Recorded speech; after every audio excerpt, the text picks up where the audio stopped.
Hello everyone, welcome to another episode of Unscripted and Unchained RPG Review. I am Game Master Bloodworth, and as you can see by the graphics, I am going to continue my coverage of Dragonslayer RPG by Greg Gillespie. And it's been a while, it's been, probably a couple months since I've covered this game. I had gone through a good portion of the player character classes, and now I'm going to attempt to finish those up. So I'm basically going to try to cover from Paladin through Assassin. Um, Character classes are not listed in alphabetical order, which is kind of interesting. So that's why it does go from Paladin to Assassin. But you know, really what sparked my interest to get back to this game system is that there was a lot of talk about the OSR and OSR gaming in general these last couple of days to about a week and a half, and I wanted to dive in on the overall topic of um, of the OSR and various things that I want to do. So I'm going to be doing a few live streams, one possibly today, an impromptu live stream, and then one I have scheduled for Sunday evening, 7 p.m. Eastern Time, where I'm looking to discuss how we as an OSR community, and I'm going to call it that. I'm going to call it an OSR community because there are a number of us on YouTube who focus almost exclusively on OSR gaming, and whatever you want to use the definition of, whether it's old school role playing or old school rules or Renaissance or revival, doesn't really matter. What matters is what game systems you're actually running and how you're running them. And on Sunday evenings, I wanted to talk about how we, as OSR tubers, can go and basically put more eyes on these games in particular. And Dragonslayer is one of those games. I have several that I'm going to point out during the during the live stream on Sunday evening, but I wanted to just give you some heads up that that is upcoming. I'm really looking forward to people being able to come in and talk about how they might go about spreading the word and getting eyes on games and actually running OSR games for new players and for veteran players, just out there in the wild, as I call it. So at conventions or at local gaming shops, and let's really just push this portion of the hobby much further closer. That's oxymoron. Much closer to being a dominant representation when you go to game conventions. I would love to see, much more of a balance between mainstreaming modern role-playing games and OSR and independent games as well, being on a much more equal footing, and and a one third the pie, as you will. So anyway, let me get into Dragonslayer, and I'm really impressed with this system. I waited a long time to pick it up, and then I met Greg Gillespie at at Central New York RPG Con last June, and I purchased the game. And so I put my order in, actually, because he didn't have the hardcovers there at the time. So I got it, and I finally got my. It took a couple of weeks, and I got my Dragonslayer hardcover here, and then I picked up the PDF as well. So happy to support, Greg and the things that he's doing there with this game system. And this is a very popular game system within the OSR Tuber network. Many of us have a lot of really positive things to say about this game system. And you're going to see, as I cover through this, you're going to see why.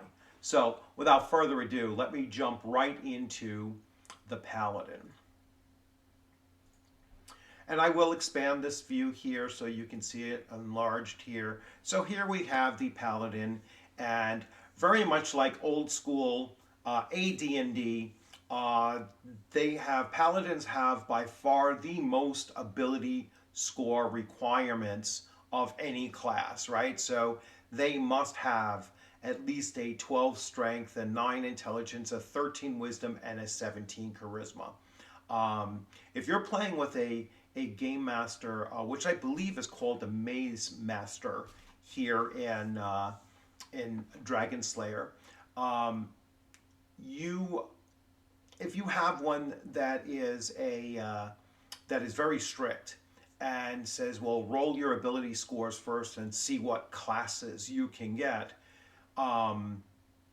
the Paladin is one of the most difficult to get on a straight up roll. So anyway, without further ado, let's keep on going. So the race and level limit is human is unlimited, and Cyclopsman is an 8. All right, so that's really quite interesting. Prime requisite is strength and wisdom. Hit dice are D10s. Their starting gold pieces is 52,200.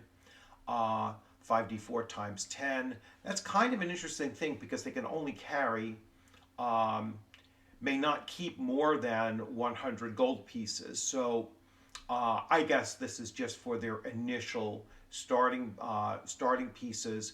They might buy their equipment directly from this pool, and then anything in excess of 100 they would have to tithe away, which makes a lot of sense. Paladins are elite holy warriors through devotion to their deity. Paladins are granted unique abilities to battle evil and heal the sick. Paladins are natural leaders and follow highly disciplined lives of knightly service. All right, I'm not going to go into every little detail here. Forsworn, let's go into this. Paladins must defend the weak and infirm. A paladin cannot commit evil or observe evil with indifference. Severe alignment deviation strips a paladin of all abilities, and she reverts to a fighter. All right, here we have the experience points distribution. Here you see the attack bonus. They pick up an attack bonus at level 3, and then they continue all the way up to a +8. This system uses a universal THAC0 system, right? So it's to hit armor class 0, and you start at 20 and you work your way up to 10, and every class uses the same chart. However, they'll get attack bonuses based on the class at either earlier or later experience levels, as you can see here. So no need to have a combat matrix in front of you. Everything will have it as a very simple, this is the basic THAC0 system, and if you get bonuses to hit, that's where they go to making it easier to hit that armor class. But anyway,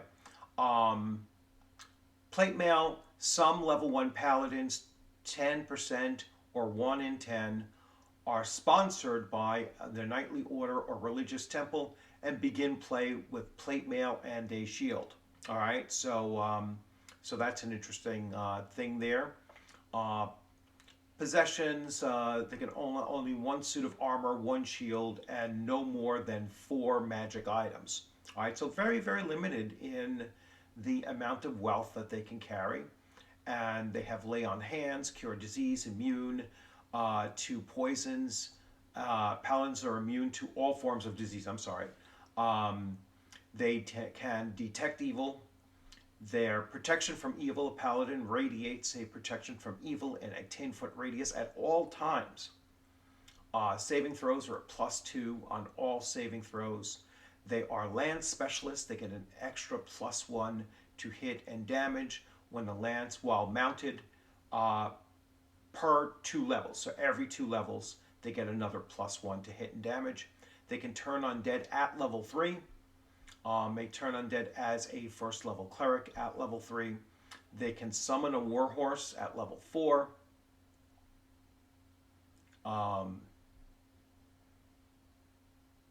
Every 10 years. So once every 10 years. Henchmen may only hire lawful good henchmen. Heraldic devices, cleave, clerical spells. They don't really get clerical spells until 9th level, and then they progress up to the maximum 20th level. Here are their saving throws based on class, and then there are some packs. Let's move on to the Ranger. So here we have the Ranger. You can see the Ranger picks up a +1 attack bonus at level 3 as well. They need Intelligence, Wisdom, and Constitution. So 3 required ability score requirements. Race and level limit, they are unlimited as humans and level 8 as a half-elf. Strength, Intelligence, and Wisdom are their primes. Their HD is 12, D12. And let's see what some of their issues are. So possessions, they may only own what they can carry. All other possessions and gold must be donated. All right, so again, another class that cannot carry a lot of possessions. Lone Wolf, only 2 Rangers may adventure together at any one time. Racial enemies, they will receive +1 to damage per level against goblins, orcs, norkers, kobolds, hobgoblins, and bugbears, as well as Entons, trolls, ogres, ogre magis, or mages, and all giants. Rangers are surprised only on a 1 in 6, and may surprise on a 1 in 3 on a d6, if alone. Tracking, they can track in wilderness with an 80% success rate, which is pretty high. And they can camouflage themselves. Henchmen may not hire henchmen or hirelings until level 8. They can cleave. They have druidic spells, which kick in at level 9. And they have a variety of packs here as well. The magic user. So the magic user does not get a +1 to its attack until level 4. And that stays at that +1 all the way through level 7, and then it becomes +2 from 7 to 10. They have no ability score requirement. That's really quite surprising. Humans are unlimited. Elf is 12 and half-elf is 10. Prime requisite is intelligence. Yeah, I'm really quite surprised that a magic user does not need a minimum intelligence. Languages, they speak the Black Tongue. I guess that's a magic tongue, arcane tongue, and then the language of the arcane. Scrolls, they can utilize scrolls probably more efficiently than anyone else. They may write their own scrolls with a 1-week writing time per level. So, that's per level of the spell. Scrolls can hold a maximum of 3 spell levels. So that's pretty cool. That's a pretty useful thing for magic users to have at their disposal. Arcane channeling. Magic users may cast any level 1 spell for detect magic or read magic. All right. Magic users may cast any level 1 spell for detect magic or read magic. Interesting. Spell memorization limit. Arcane spellcasters, like divine ones, may not memorize the same spell twice in one day without the use of a magical item. Bonus spells. All arcane spellcasters with intelligence 15 or higher receive 1 additional first level spell per day, and when reached, 1 second level spell per day. Okay. And then there's their pack and such. And now we have magic user initial spells. So these are the initial spells magic users will have. I'm assuming that all of these are in their spell book.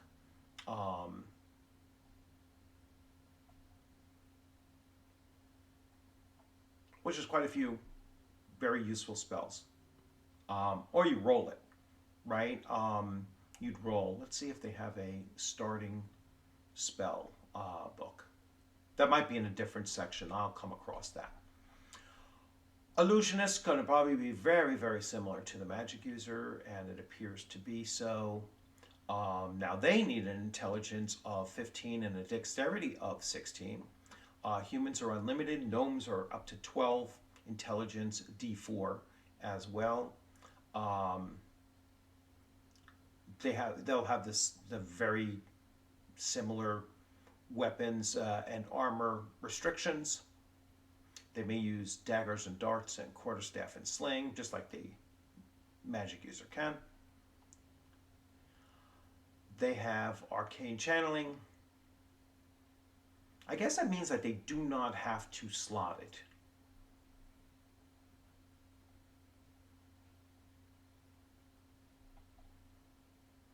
And then here are their starting spells.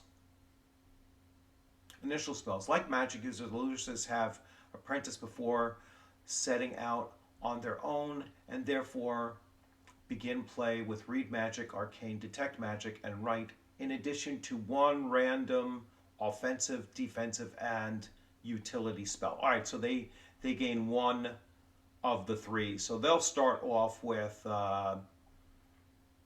arcane magic, detect magic, and write, in addition to the other three. So they'll start off with 6 spells in their spell book. Thieves. So here we have thieves, and they get a +1 to hit at level 4. It then becomes +2 at level 6, and then +3 at level 8, and +4 at level 10. They have no requirement ability score. Again, shocking. Surprised it's not a dexterity minimum. Humans are unlimited. Dwarf is 12. Elf is 10. Gnome is 12. Halfling is 14. Half elf is 12. Half orc is 12. They get a D6.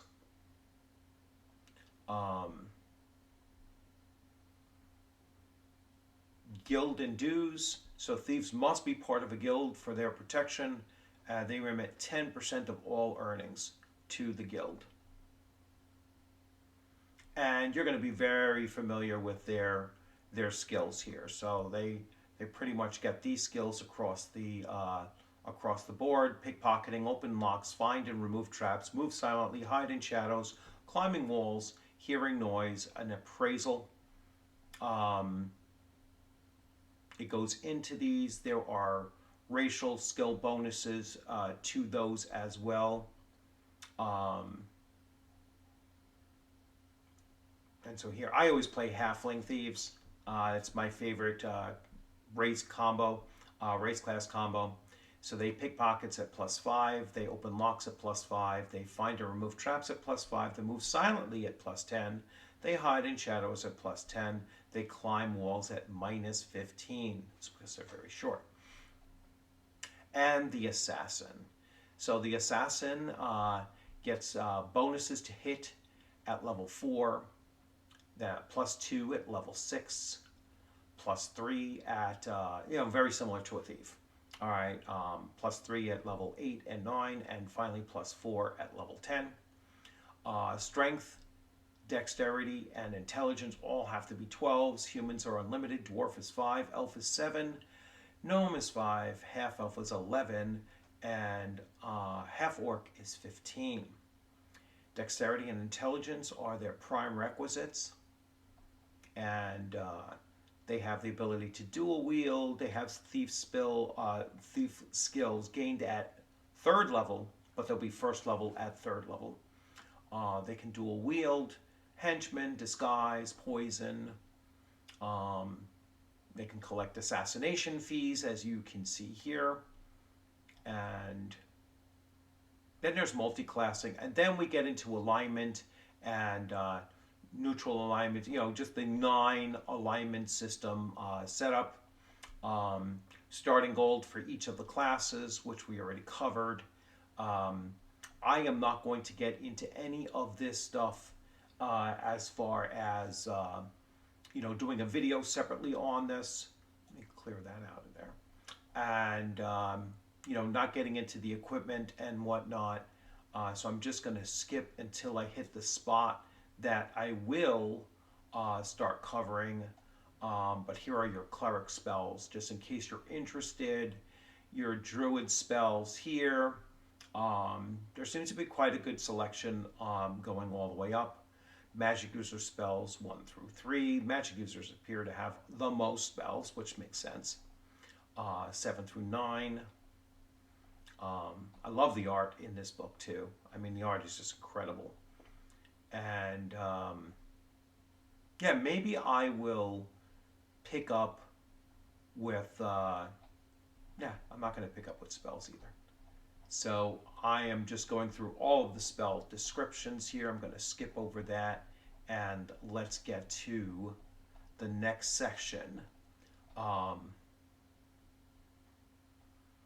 That's almost the street that the his name is going to skip me, but where the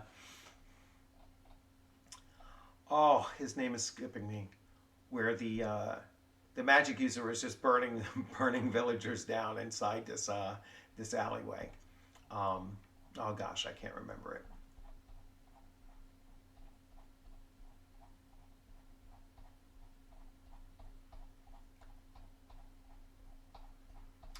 Let's see. A lot of spells. I love that picture too. That's cool.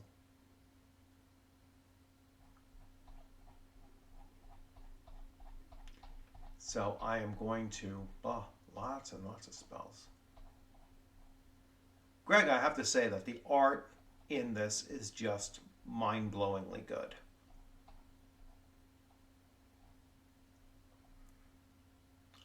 From Darlene. And yes, he does have a lot of TSR era artists in this,